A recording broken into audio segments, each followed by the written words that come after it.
Hi, you guys. Welcome back to the As Told by Kenya podcast. I took a little bit of a break longer than I usually do because I went out of town this weekend. It was my anniversary with my boyfriend yesterday, and so we decided to just have a little weekend together. So I wasn't really on my Patreon stuff, but I should have given you guys a podcast late last week. I do apologize, but we are back and better than ever. But we are back kind of somber. Kobe Bryant and his daughter Gigi did die on Sunday morning, and that kind of hit me. Like, you ever not realize how important somebody is into your life until like they're not in your life anymore? Like, people hold a spot in your life and they just do, and then when that spot is removed, it just like it hits something in you. That's kind of what the Kobe Bryant situation did to me. Like, I didn't realize how important Kobe Bryant was, like, just to black culture, to being black, to my black youth, until like he wasn't there anymore. Like, when I got the text from my brother saying Kobe Bryant was dead, it was just like, it was like the wind got knocked out of me, because I'm just like, Kobe Bryant is just always supposed to be there. Kobe Bryant has just always been there. Like, he's such a big part of black culture. Like, I just feel so bad because we give Kobe Bryant his flowers, and his send off from the NBA was huge and everyone was there and he deserved that moment. But I just feel like, and when Kobe Bryant came to your town, the tickets always sold out. I know every time he came to Charlotte, the tickets were sold out because everyone just wanted to see Kobe. So we gave Kobe his flowers, but I don't think we really explained to Kobe just how influential and impactful he was to black culture and to black people. That's what really, of course it hurts because he's a human being and he died in such a tragic way, but his importance just to black people, him just being black and doing what he was doing, was just so important, and it was just so phenomenal. And it just hurt. It just really just hurt. If you were a black kid growing up, this is an experience only black people can really understand. Like, and I know white people love Kobe and they have their moments, but if you were a black kid growing up in the early 2000s with Kobe, like, he was really Superman. I'm not about to cry. I have something in my throat. I just ate a banana. But it's going to sound like I'm not. I did cry though.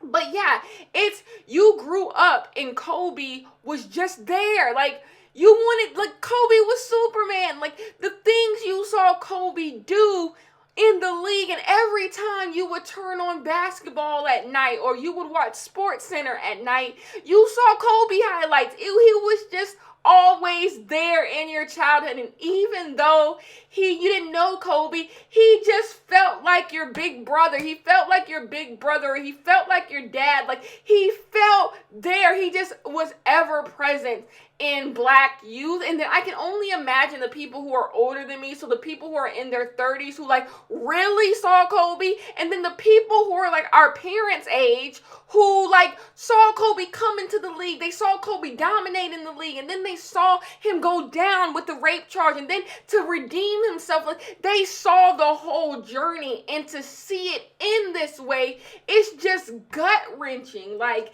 it's just unfair. It's cruel. Like, the way the story ended was cruel. Like, it's like you're watching a movie. Let's say you're watching a movie with a serial killer, then he kills your main character and just walks off into the sunset. That's the cruelness of it. It's like, wait, the story isn't over. Like, this isn't done. Like, Kobe isn't done.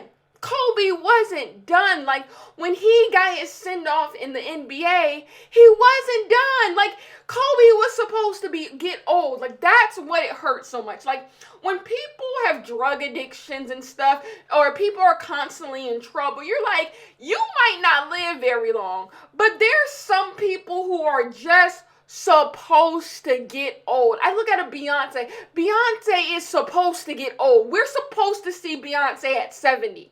Kobe goes into that same category. We're supposed to see, Kobe was supposed to go on and coach an NBA team. He was supposed to walk his daughters down the aisle. He was supposed to have grandchildren. Kobe was supposed to be there to be inducted into the Hall of Fame. Like, that's just things that were guaranteed, and it shows that nothing is guaranteed in this life. But these are things in your head that are just guaranteed. It's almost like you graduating high school or something, or your parents seeing you graduate high school. Like, some things you just guarantee yourself in your head, like, I am going to be alive to graduate high school, or I'm going to be alive to reach this milestone, or this, my family member is going to be alive to see this.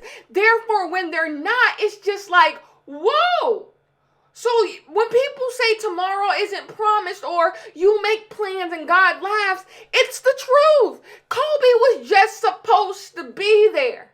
Like, we didn't always talk about Kobe every single day, but we always knew Kobe was there. And so it hurts.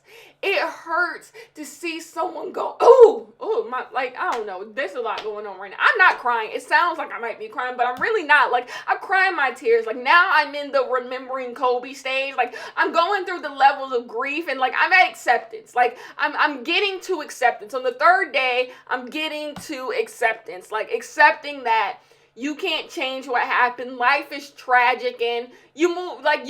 We move. That's my 2020. Like, we move. Like, you just have to move. Like, and so I'm at acceptance right now, but it's jarring. It's jarring to see a Black legend go out like that. In our time, like, people don't be dying. Like, people die, but people don't be dying. Do y'all get what I'm saying? Like, people be dying, but people don't be dying. Like, people dying who ain't never died before. Like, it's people dying. And that's what's, like, really jarring. Like, they can take Kobe. Like, you can take Kobe. Like, Kobe is just supposed to be here. He's Kobe Bryant. Like, he's Kobe Bryant. And I know if you're, like, white, or if you're not maybe your dad wasn't that into basketball. My dad loves sports. My brothers love sports, and I'm big into sports. Like, when I wake up in the morning, I turn on Sports Center. Like, I love sports. Like, so Kobe just means so much to Black people. Like, he's just a staple. Like, he was on the Proud Family. Like, he was there. Like, he's in the Destiny's Child video. He's always in the mix. He's any Black show has referenced Kobe Bryant. Like, he's just always there, and he was always a part of Black culture. And then there's a really big thing that it hasn't been bothering me, because I knew it was going to happen, but it just sucks because people are bringing up Kobe Bryant's rape case. Number one, if you didn't care about Kobe Bryant's rape case before he died, I don't want to hear anything from you now. And number two, a big thing about myself, and I would have granted this to anyone even if it wasn't Kobe Bryant. Kobe Bryant he wasn't charged with rape. He was not convicted of raping the woman. And Kobe Bryant has done everything in his power since this happened to really redeem himself. I believe everyone can be redeemed. Unless you do like Nicki Minaj's brother, that's you're going to jail, like, you're done. But not only has Kobe done everything in his power to redeem himself by living a better life, Kobe has also addressed this. He addressed this and apologized for this. Kobe Bryant said himself that consent, he didn't give that woman consent in a way that he didn't even know was possible. I have been in feminist theory classes, and I have been in classes about sexual liberation. I have been in a lot of classes about consent, and consent is a very complicated thing, and a lot of people don't even realize, because I am of the belief there's this thing on YouTube, Twitter going around, where men say they don't care if women have an orgasm or not. I 100% think if you have sex with a woman and it is not even in your realm of thought to make that woman pleasure, you lack consent, because I don't think anyone would ever have sex with a man not thinking they're going to be pleasured.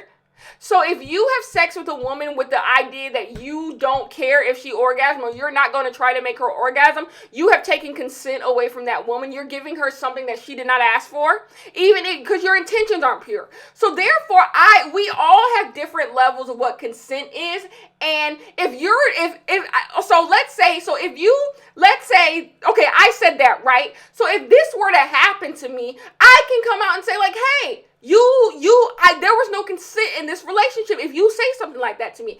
And so I say that to say, consent is a very complicated subject. And once Kobe was informed of what he did was wrong, Kobe Bryant has gone out of his way publicly to say he did not give that woman consent. And whatever consequences come with that, he has to take those consequences. Kobe Bryant was not in jail. Kobe Bryant was not convicted of rape. So therefore, the only thing Kobe Bryant can do is redeem himself. He can redeem himself. And that is what Kobe Bryant has done since that moment. I have never seen, especially a sports player, redeem themselves in the way that Kobe Bryant did. When Kobe Bryant changed his number to 24, he truly changed himself. Kobe Bryant was not a nuisance to society. He was not a fear to society. And I 100% stand with the woman who did allege that Kobe. I stand with you 100%. But what we're not going to do is sit here and act like we can't add nuance to the conversation of what happened with Kobe. Like, everyone don't deserve to be in the same box. Everyone don't deserve to be in the same box. So I can 100% grieve a man who uplifted black people and also say Kobe made a mistake. Kobe made a mistake that he's going to have to talk to with his maker. Kobe was not informed of what he was doing. Kobe should have known better. I can have that conversation, but what I'm not going to do is sit here 3 days, 2 days, 1 day after this man has died and go back to a rape case that has been talked about. Kobe has been punished. I'm not going to sit here and do it. What's the point? That's my big question. What's the point? What is the point of having this conversation? What is the point? And it's not black people having this conversation because we understand what black bodies mean in the black community. Having black bodies in the black community represent what they represent. Kobe represents a dream. Kobe represents where black kids can go. So we understand why we're grieving the way that we're grieving. But when I see white women coming out in influx talking about rape and talking about this, it's quite cruel. Because who are you doing it for? Kobe's dead. The only people who are close to Kobe who is still alive is 3 of his kids and his wife. So who are you hurting? That's my question when we're having the conversation about his rape charge. Who is being hurt? Who? Kobe can't hear you. Kobe can't read your think pieces. The only people who can read your think pieces, who you're really hurting, is his wife, who is a widow and who has to bear in the coming days. She is going to have to bury her child. But you want to know what makes it worse? Maybe if she was actually burying her child, she could come to terms. Vanessa's not burying a child. I don't know if you guys know anything about plane crashes. Kobe's body and everyone on that plane's body ain't nothing being buried, y'all. I don't want to be cruel and I don't want to be crude about it, but ain't nothing being buried. Like, they crashed and the plane exploded. And then they had to keep the bodies, like the remains of these people, out there overnight. I literally stayed in the Calabasas Hill, the Woodland Hills where they crashed over the summer. Well, in October. Animals got to them. Like, I hate to say that. Like, trust me, when I read, it disturbed me. When I found out the day that they died, that they were going to have to keep their bodies out there because the coroner couldn't go down there, and the reason why there's nothing to get, you guys. There's nothing to get. So she's not going to be burying her daughter. She's not going to be burying her husband. She's going to put a casket in the ground that may have remains and may not, but it's not a full body. It's just not. She can't even have an open casket for her 13-year-old daughter and her 41-year-old husband who she's been with for 17 years. That's who you're hurting? This is who, because I didn't do nothing. I wasn't in the hotel room with Kobe. I wasn't there. So you're not hurting me. You're hurting the people who know him, who only want the best. Like, what are you doing? What are you doing? But in the same breath, you uphold David Bowie.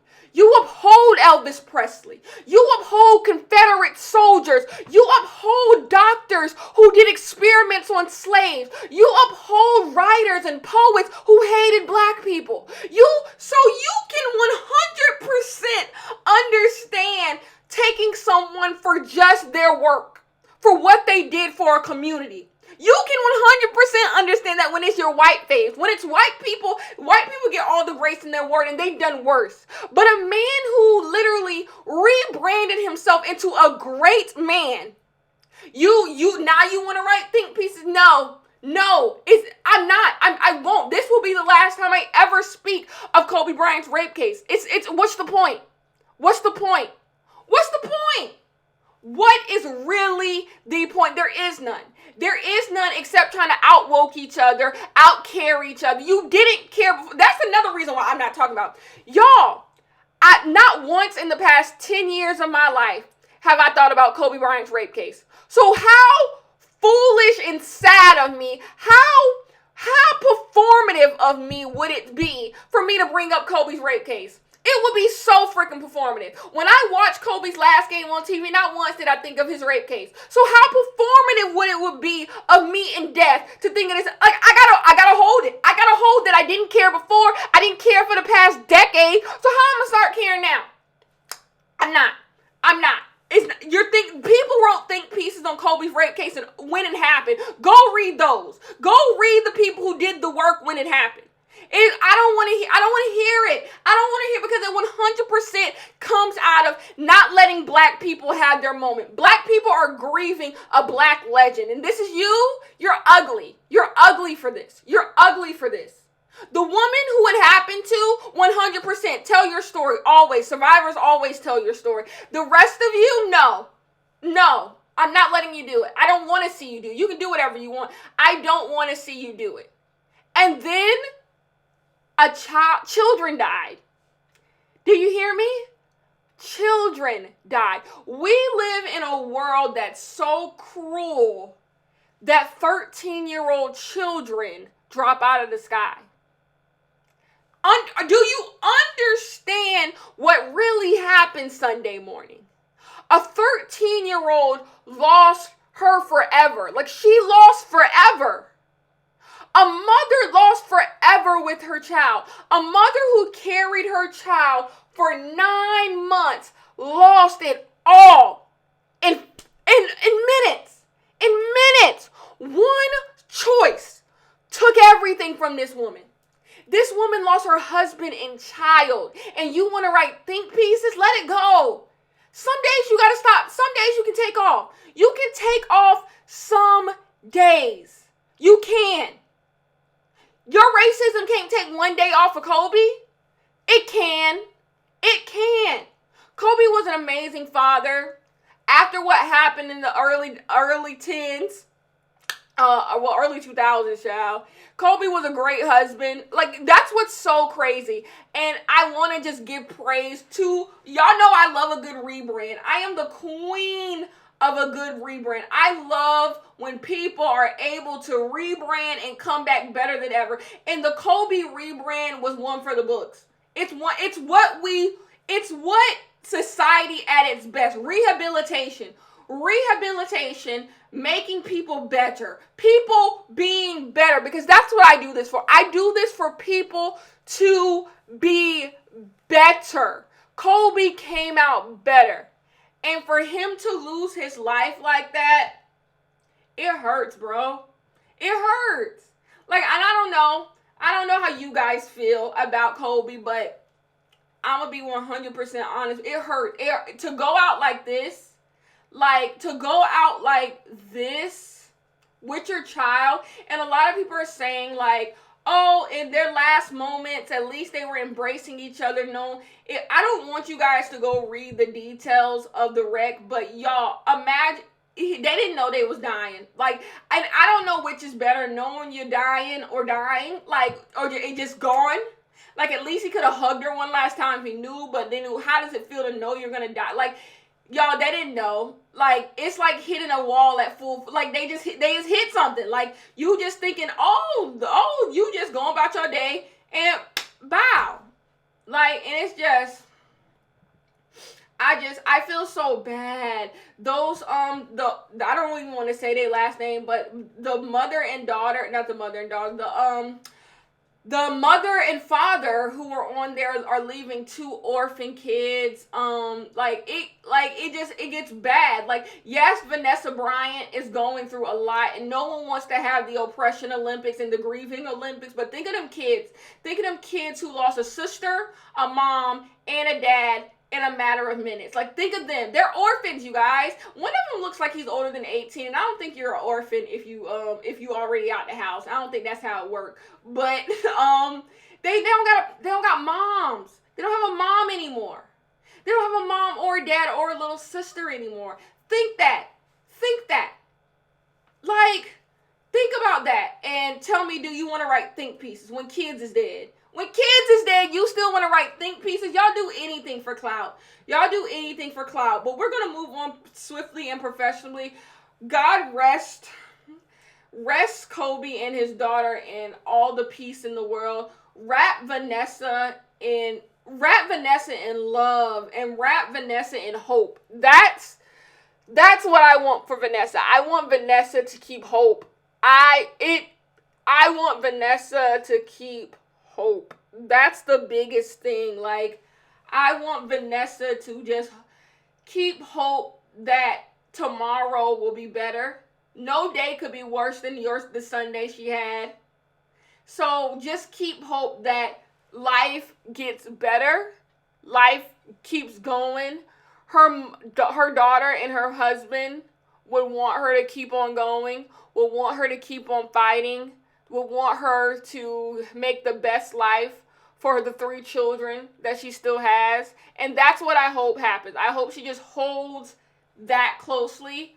And I don't even know if it's unfortunate, if it's good. At least they have 2 young ones, 2 that are under 3. So it just sucks. They won't remember Kobe.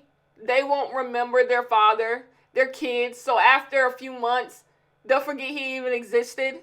And is that for the best? I don't know. I'm being really rude right now by even having these hypotheticals. But it's just, things can get better.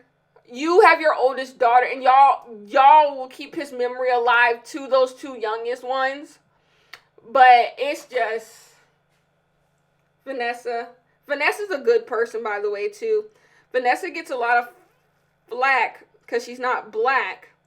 But Vanessa is a really good person from what I've always heard. From what I've always heard about her, I've always heard she's a really good person. So, I just hope that she's... I'm trying to open something, child. My track came up on my wig. What a mess. How ghetto. So, yeah, I just hope that she's good, you know? I think she'll be. So, you want to know who's not good? Terry Crews. We're talking about Terry Crews next. And I know you're like, Kenya, I never thought I'd be talking about Terry Crews on my channel because Lord knows I don't care about that man. But we're going to talk about Terry Crews today because black men disappoint you every time. Ain't that crazy? Ain't it crazy the depths in which black men go to disappoint black women? Like, it's almost like it's a joke at this point. It's almost like it's a sick, cruel joke that is just being played on black women. Like, we don't even realize we in the joke. Like, we don't even realize life said, black women, I got a joke for y'all, and it's called black men. I want black men to want better for black women so bad. I want black men to see the beauty in black women so bad. The way in which we see it in them. I see so much beauty. I see so much potential in black men. It's crazy. It's crazy the potential that I see in black men. It's crazy the hope I have for black men. It's crazy the lengths I am willing to go to protect black men. I will protect black men till I can't protect them anymore. But you want to know why I say it's a cruel and sick joke? I say that, and it's in me. It's in me to always I want black men out of prison. I want black men in school. I want them in college. I want them in corporate jobs. Like, I want black men uplifted. And I truly want it. Therefore, I can't even say I want I want to give black men what they give black women. I can't even say that, you guys, because it wouldn't be the truth. I would be telling a lie to you if I said I want black men to experience what black women experience every day, which is to be let down. I don't want that for them. I don't want them to see the agony and the disrespect that black women feel every time a black man shows his ass and shows he'd rather be accepted by the masses than stand up for black women. Terry Crews, in a way, I'm happy Terry Crews did this. Because in a few years, maybe, we can have the conversation about how black men, and not all of you, of course, but I hate saying that because y'all know it ain't all of you. Because if you're one who doesn't do that, then why would I have to say not all of you? You know it, you don't do it, then it can't be everybody, right? My statement would just be false, so shut up. Anyways, I just want black men to see how y'all never show up. Y'all never show up when it's time. We would be willing. We are the big black bullies. Black women are seen as such bullies. And you want to know the number one thing we get bullied for doing? Standing up for y'all. Standing up for black women. Black women stand up for black men every single day. Oh my God. Every battle that we fight hoping it uplifts y'all. Every single one. Not some, not a few. Every single battle that black women fight, they fight in the name of bringing up all black people. Black men don't fight the same battle. And that's what we've learned through Terry Crews. Black men show every day that at the end of the day, they fighting for them. They fighting for them. Because I don't know why. I don't know why black men don't feel the same.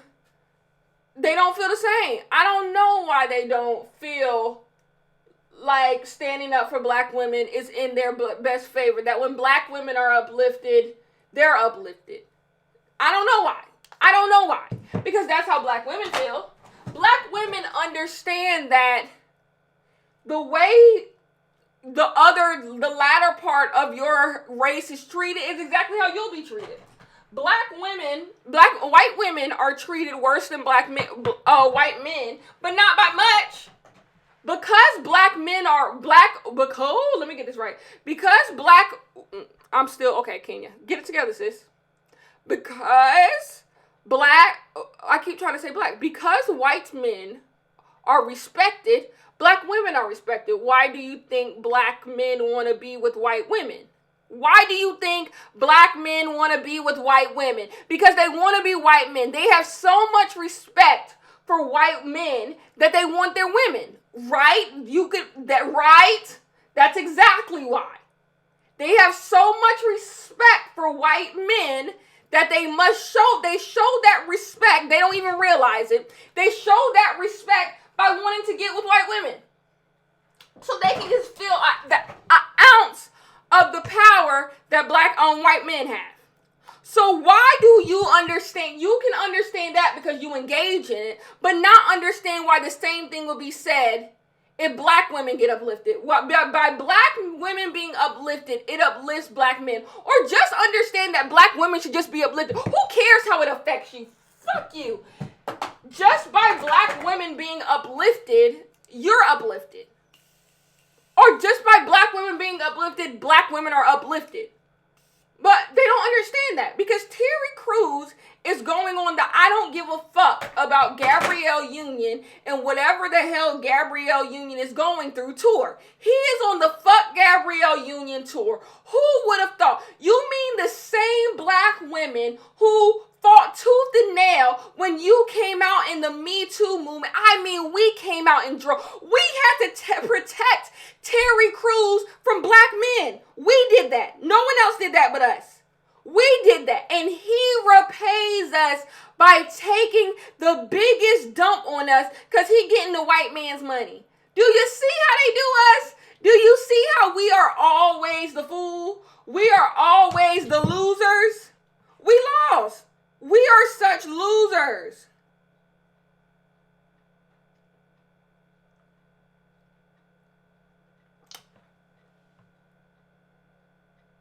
We are such losers. I'm sorry, you guys. I got a text, y'all. I got a text and I was just reading it, but I'm like, oh my gosh, why are we like we as a community are such losers. So Terry Crews is fuck you for life. Like, I'm done.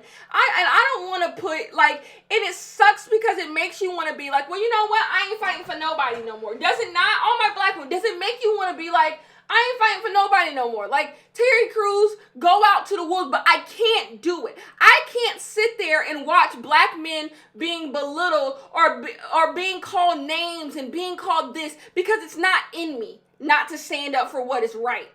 So I can't even sit there and be like, ooh, I'ma just be like it's fuck Terry. I can't do it. I can't do it. When I see wrong, I have to say something. But it's like, it makes you not want to do it. It makes you not want to do it. It makes you not want to do it at all. You hate to see it. You hate to freaking see it. What else did I want to talk? I feel like I wanted one more thing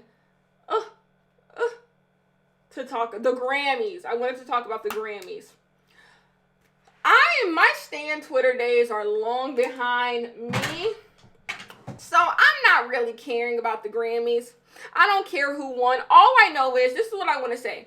Lil Nas X, yes, Old Town Road was robbed. But more importantly than the song, Lil Nas X was robbed of his moment in order to give Billie Eilish her moment. I have nothing against Billie Eilish. Billie Eilish could win several Grammys. It don't mean that Billie Eilish could have won 20 Grammys that night. And it still I wouldn't care. As long as Lil Nas X got his moment. And that's what bothers me about this entire thing. Lil Nas X was robbed of a moment. Lil Nas X was not able to go up on stage and accept a Grammy on national TV. People, if you weren't someone who went and like you knew who won the Grammy, you wouldn't even know Lil Nas X won a Grammy. Lil Nas X won 2. But you wouldn't even know that because it wasn't on national television. The same thing happened to Bruno Mars. When on Bruno Mars' debut album, he was nominated for like 6 Grammys. And Adele won every single major category, which she deserved it. And Bruno Mars never got a moment on the main stage with a Grammy. I just want to show how people of color get to lose significant moments that they have to uplift white people's moments. That's all I want to show. That, do you see how white people always get their moment? It never would have been the opposite way. Billie Eilish would have never been invited there to not have a moment. And I 100% believe Ariana Grande didn't get a moment. Ariana Grande, as far as acclaim, the reason why Ariana Grande isn't acclaimed is 100% because she's in Hispanic face. Yes, I said Hispanic face. Because she's in Hispanic face, it's 100% why she didn't get a Grammy. If Ariana Grande presented herself as the white woman she is, Ariana Grande would be a lot further. But she also wouldn't get the clout that she desires. So it's a double-edged sword. That's why when she was on the cover of Vogue, they had her as white as she is. Because in order for her to get the claim and a praise that she desires, she's going to have to be a white woman. But her being in a Latino face and using the lights so you don't really see the color of her skin, yeah, I peeped Ariana Grande.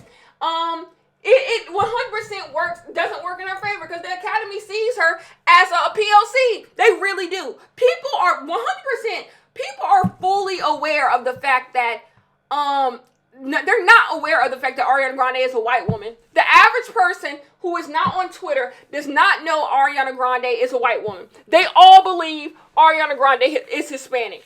My dad was baffled when I told him Ariana Grande is white as the day is long. Like, he couldn't believe it. And so if she got out of Latino face, she probably can win a Grammy, a main Grammy. She does have a Grammy. She probably could have won a Grammy last night for the 2 albums she dropped. But she won't until she gets out of Latino face and accepts the fact that she's a white. It'll come. When the whole urban phase goes, so will Ariana Grande's tan. So we move. But anyway, so yeah. Lil Nas X was robbed of so much. But when you're black, you just have to be happy to get there. Record of the year should have gone to Lil Nas easily. So record of the year, I believe, is the one you get for Justice. Song of the year goes to the writer. Bad Guy is a better written song, I guess. So Billie Eilish can win Song of the Year because once again, this is not about Billie Eilish. Billie Eilish is actually the least problematic of the white women. But record of the year, the biggest song of the year goes to Old Town Road easily. That's what's so annoying. He should have won that Grammy easily. But is Billie Eilish an industry plant? Maybe. It's just so funny. Billie Eilish just turned 18. Do you think a barely 18 black person could get what Billie Eilish got to win in every major category? Do you think it could happen? No. Systematic racism would never. Systematic racism would never show black people having joy. It refuses to show black people being joyous. It won't do it. It won't do it at all. Oh my gosh, my lip is peeling. It would never do it. So, we should have known Lil Nas X wasn't going to have this moment because systematic racism is not going to let him have this moment. Okay, so that's all I wanted to talk about. Let me go over to the Patreon real quick to see if there's anything over there that you guys want me to talk about that I feel like talking about. I do got to go to the laundromat today. I feel like an old woman. I got to go to the laundromat. Not the laundromat. I got to go to the cleaners. I got to drop my boyfriend's clothes off at the cleaners. Then I got to hit the road, Jack. So let me run through this real quick. I feel bad when I ask. Oh, somebody said, why do you want Brad Pitt to win an Oscar? Because Brad Pitt deserves to win an Oscar. Brad Pitt, you guys, Brad Pitt deserves his Oscar for Once Upon a Time in Hollywood, but he deserves it even more for Ad Astra. Brad Pitt deserves his Oscar. Like, the reason why I'm doing the Brad Pitt Oscar campaign is because he deserves it. I start campaigns for people, and sometimes they deserve it, sometimes they don't. But Brad Pitt, without a shadow of a doubt, deserves to win an Oscar for Once Upon a Time in Hollywood. And he deserves one for Ad Astra. And the reason why I believe he's going to win the Oscar for Best Supporting Actor is because of Ad Astra. But they can't really put Ad Astra on the docket because the Oscars aren't going to pull a random performance that's not nominated for Best Picture. So they gave him Once Upon a Time in Hollywood, but he gave two of the best performances of the year in Ad Astra and Once Upon a Time. So just for giving 2 performances, he should get it. And also 3 people from The Irishman, or 2 people from The Irishman, Joe Pesci and Pacino, are nominated in his category. So those votes are going to be split. What's his name? Oh, beautiful name. Tom Hanks. Tom Hanks. Oh, they give Tom Hanks the award. Sure, he'll get it for being a legend. It's kind of like when Meryl Streep got the award over Viola Davis when she did that movie where she was the queen. They could do it just for like lifetime achievement. Like, sure, even though you actually don't have the best performance in there, they could give her the Academy Award. But Brad Pitt gave the strongest performance out of everyone. And then this is a different role for Brad Pitt. Like, Brad Pitt just delivered on all cylinders. I'm so happy you asked me that question because that's a good question. That's why Brad Pitt deserves it. Like, I get people, and I love Brad Pitt, but Brad Pitt 100% deserves it. Okay, first question. But I'd like to hear some books you think are must-reads that came out recently. Some books that are must-reads that came out recently. Let me look. Okay, I just finished Less, so read Less. Radio Silence is another book that you should read. Where the Crawdads Sing. Those are the 3 books right now that to me are must-reads. I just finished Less. I need to put it on my Goodreads. I totally forgot. Less is one of those books that it won a Pulitzer Prize, and that makes sense now I see why it won a Pulitzer Prize. this book goes on random soliloquies that are just beyond me. Its take on queer theory. So the main character is a gay man, and he goes on these soliloquies about queerness that that's why I will never listen to anyone who says fiction doesn't teach you anything, because the soliloquy he is going on about queer theory in some of his paragraphs are strokes of genius. They are strokes of genius. They are so good. They are so freaking good. Another book that's a must read that you probably don't care, Animal Farm just came out on graphic novel. Animal Farm is one of my favorite books as well. And The Great Gatsby is coming out it's gonna come out over this summer in graphic novel style. So I just got the Animal Farm graphic novel and I'm so excited to read it. So if you want to go pick that up, you should pick that up too, because who doesn't love when they put the classics in graphic novel form? So Animal Farm's old, but it just came out in graphic novel. So there's that. Anyway, so yeah, that's pretty much it. I don't really read up-to-date books. Like Zadie Smith on Beauty is old. I go back to move forward. Like, so I'm just always trying to catch up. I'm always playing catch up. I'm never up to date on new releases because I buy new releases. So like I literally have a whole, you're never going in my living room, because why would you? But if I were to go in my living room, I have an entire stack of books that I bought from Amazon that are just new releases, but I can't touch them because I got the old ones to read, So, and I just don't have a lot of time. Like, well, I have the time, but how much time do I have to dedicate to reading? It's just, so I'm always going back. But I believe with the Kobe thing, I don't know why I believe this, but I believe reading is a journey. Like, you should never feel bad about buying books, even though I buy books that I know I won't read this year, but it's the journey. It's knowing that you can, like, you have your whole lifetime to read books. You have your whole lifetime to read a book. Like, there's no expiration date on a book. Like, and it can always take you back to when you were in that time. So as long as you just keep reading, buy as many books as you want. So, oh, y'all love my IKEA rant. Nothing. Well, update on the IKEA. You guys, it still hasn't come yet. I literally still just have to. You guys, want to hear something? Y'all, they sent me screws. It came in the mail. I looked on my IKEA page and it said delivered. It said delivered. And I'm like, my chair came. Y'all, it was screws. It was a box. I wish I could go in my closet, not right now, and jingle the screws on the microphone. Hold up. I'm going to go do it. Hold up.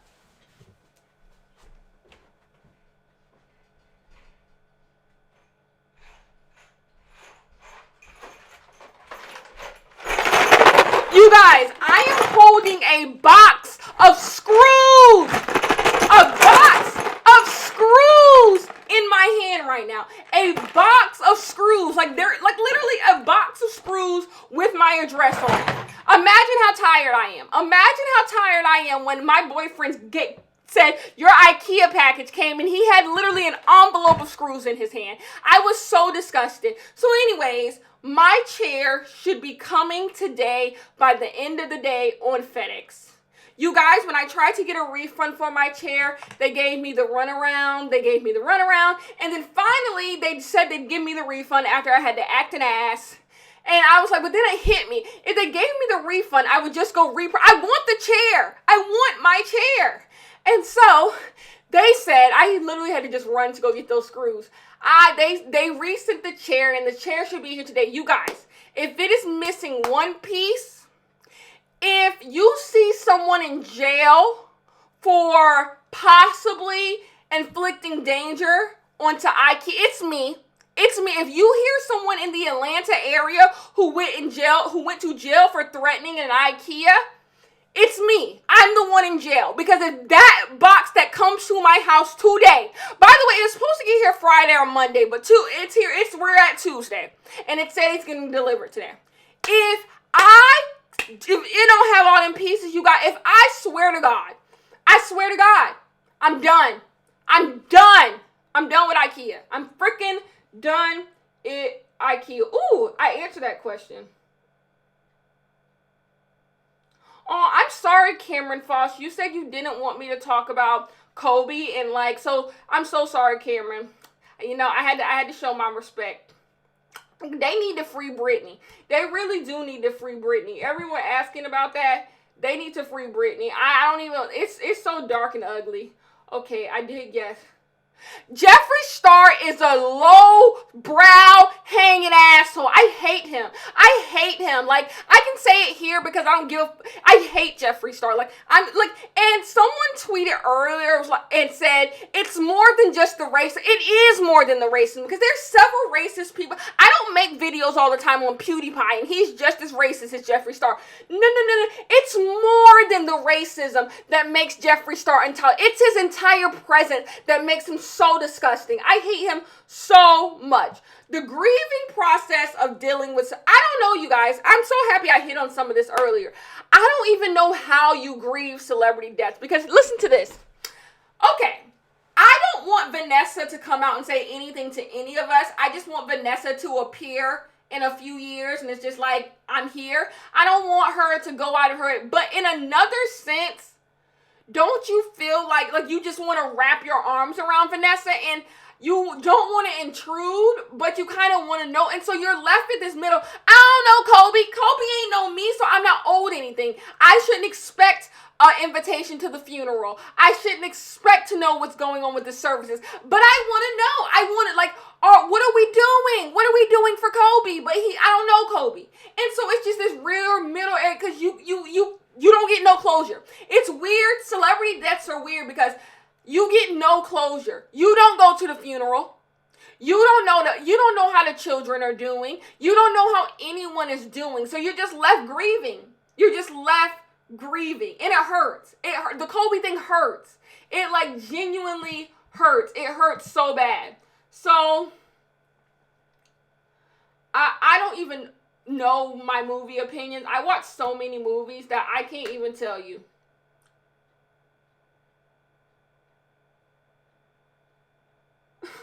Y'all really liked my IKEA talk. Okay, next podcast, I will give you guys more personal stories about my experience. This is every day to me. This is literally every single day I go through some mess with customer service. I just feel like when people see my name on the freaking who's ordering what, it's when they get silly. It's when it's time to get silly. If Kenya Wilson is ordering something, it's time to get silly. That's when I've never heard anyone have this type of trouble with IKEA. Except for me. So it's just, I have so many customer service issues. Even you guys, just a few weeks ago, so Amazon shows you a picture of your package when it's by your door. So I got a message from Amazon saying my package was delivered, right?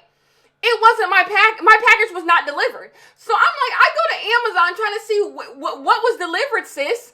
And they show a picture and it's not my damn door. And the reason why I know it's not my door is because thank God this person has stuff on their door, right? They have stuff on there. Me and my boyfriend at 7 o'clock at night, like weirdos, we're literally going to break in someone's house. We go from door to door around the entire complex to figure out whose door is the one on the picture. My boyfriend finally finds it 2 buildings over. He's like, this is the door. And we knock on the door and it's some great interracial couple, black guy and a white woman. They're so sweet. They were sweet. They didn't open my package. It was just sitting on their counter. And they're like, we didn't know who it was. We're going to turn it into the front office. I'm like, thank you. This is stuff that happens to me. To me. If you guys knew the horror stories I go through with getting packages delivered to me, I don't even know why I still buy things because I'm antisocial and don't want to go in no one's store. But I don't know why this happens to me. Why am I running around my own apartment complex trying to find the stuff I spent money on? I spent money on it. It's too much. I'm gonna log off for today. I love you guys so much.